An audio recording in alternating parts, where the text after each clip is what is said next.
নমস্কার। The power of astrology Sumanta G Chowdhury আমার এই ইউটিউব চ্যানেলে আপনাদের সবাইকে স্বাগত। আমি এখন আলোচনা করব রাজযোগ নিয়ে। আজকের যে রাজযোগ, সেই রাজযোগটি হচ্ছে সরল বিপরীত রাজযোগ। কি এই রাজযোগ সম্পর্কে আমাদের অনেক ভুল ধারণা রয়েছে, বা যখন কোনো অ্যাস্ট্রোলজার এক্সপ্লেইন করে তখন অনেক সময় কিন্তু পুরোটা না জেনে, সেটা তার অজ্ঞতা হতে পারে, অশিক্ষার প্রভাব হতে পারে, বা অল্প বিদ্যার প্রভাব হতে পারে, সেই রাজযোগ সম্পর্কে বলে। রাজযোগ থাকলেই যে আমার প্রচন্ড ভালো হবে, নট নেসেসারি। আজকের আলোচনার বিষয়বস্তু হচ্ছে সরল বিপরীত রাজযোগ। কোনো কারণে দেখা গেল যে, যদি খুব ভালো মতন লক্ষ্য করা যায়, ঠিক এর আগের মাসেই যেটি ছিল তা হচ্ছে বুধের ঘরে বৃহস্পতি আর বৃহস্পতির ঘরে বুধ।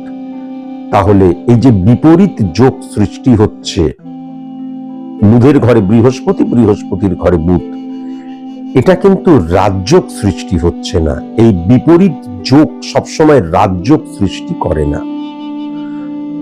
যে কোনো রাজযোগের পজিটিভ প্রভাব যদি তোমাকে পেতে হয়, তাহলে লগ্নকে কিন্তু পাওয়ারফুল থাকতেই হবে।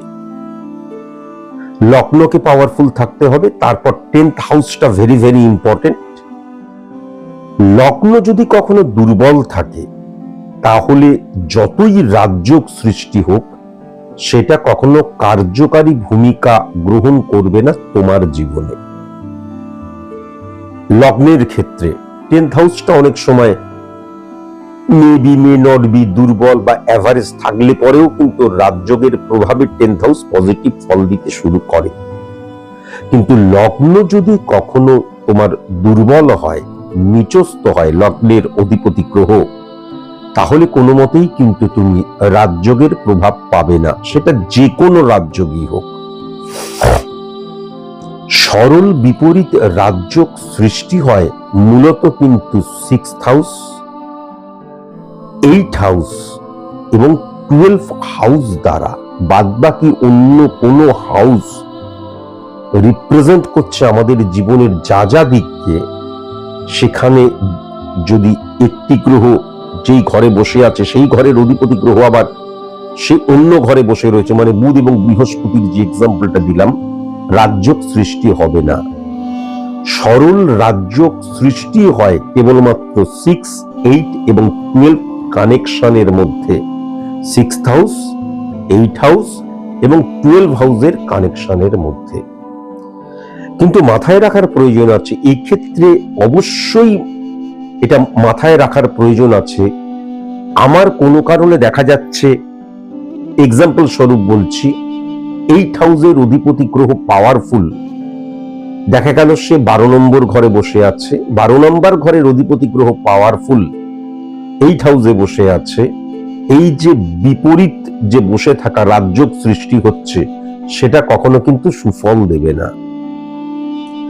6th হাউস, 8th হাউস, 12 হাউসের অধিপতি গ্রহ যখন এক্সচেঞ্জ করছে, তারা যদি দুর্বল হয়, বা কেউ দেখা যাচ্ছে দুর্বল নয় কিন্তু এভারেজ, সবলও নয়, সে এভারেজ, আরেকজন একদম দুর্বল, তাহলেও কিন্তু রাজযোগ সৃষ্টি হয়।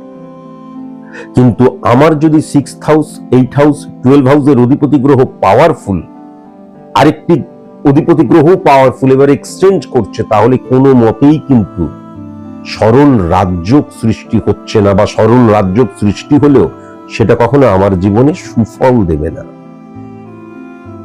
আমি একদম সহজ সরল করে কিন্তু বুঝিয়ে দিলাম।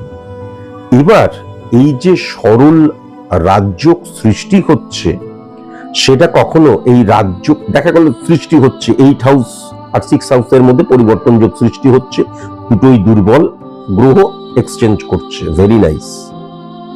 কিন্তু এটাও মাথায় রাখার প্রয়োজন আছে এই সরল বিপরীত রাজযোগ, আবার বলছি সরল বিপরীত রাজযোগ কখনো আমার কর্মের মধ্যে দিয়ে আমার জীবনে সফলতা নিয়ে আসে না।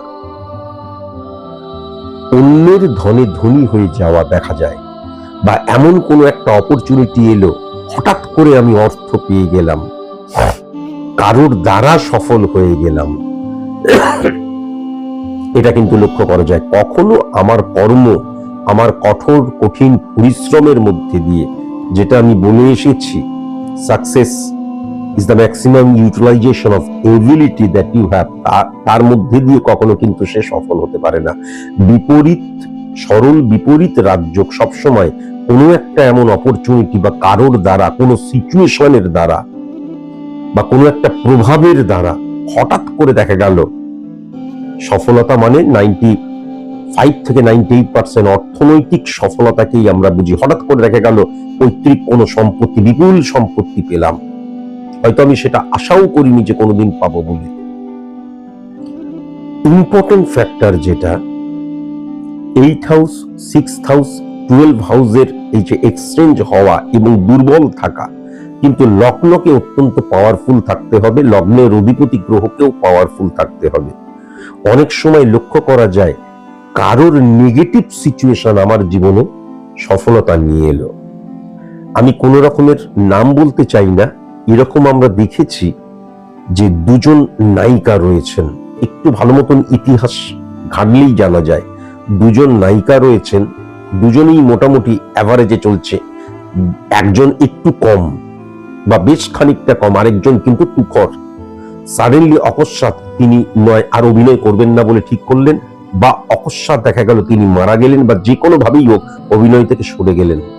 তার সমস্ত কাজ তার চাইতে একটু কম যিনি, তিনি পেয়ে গেলেন, এবং তিনি কিন্তু তখন, তার মানে এই যে বিপুল অপরচুনিটিটা পাওয়া, তার দ্বারা কিন্তু, মানে আমার নিজস্ব এবিলিটির দ্বারা কিন্তু আমি সেই কাজগুলো পেলাম না, বা সেই অপরচুনিটিটা এলো না। সেটা কেন এলো?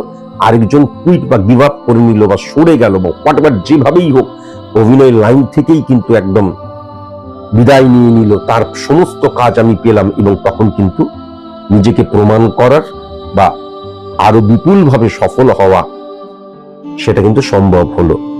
তাহলে এই ধরনের সিচুয়েশন কিন্তু ক্রিয়েট হয়। আবার অনেক সময় দেখা যায় যে আমি এমন একজনকে বিবাহ করলাম, আমার স্ত্রী বা আমার হাজবেন্ডের বিপুল সম্পত্তি, আমি জিরো, আমার কিছুই নেই, অন্যের ধনে ধনী হয়ে গেলাম, রাজরানী হয়ে গেলাম। আবার অনেক সময় দেখা যায় আমার কোনো পৈতৃক সম্পত্তি ছিল, হঠাৎ করে একটা চিঠি এলো, পৈতৃক সম্পত্তি ভাগ বাটোয়ারা হবে, চলে এসো, বা তোমার অংশটুকু নিয়ে যাও, দেখলাম কয়েক কোটি টাকা। আমার নিজস্ব স্টুডেন্ট এরকম আছে, যাদের জীবনে হয়েছে এরকম। এইগুলো কিন্তু আলটিমেট হয় বিপরীত, সরল বিপরীত রাজযোগ থেকে।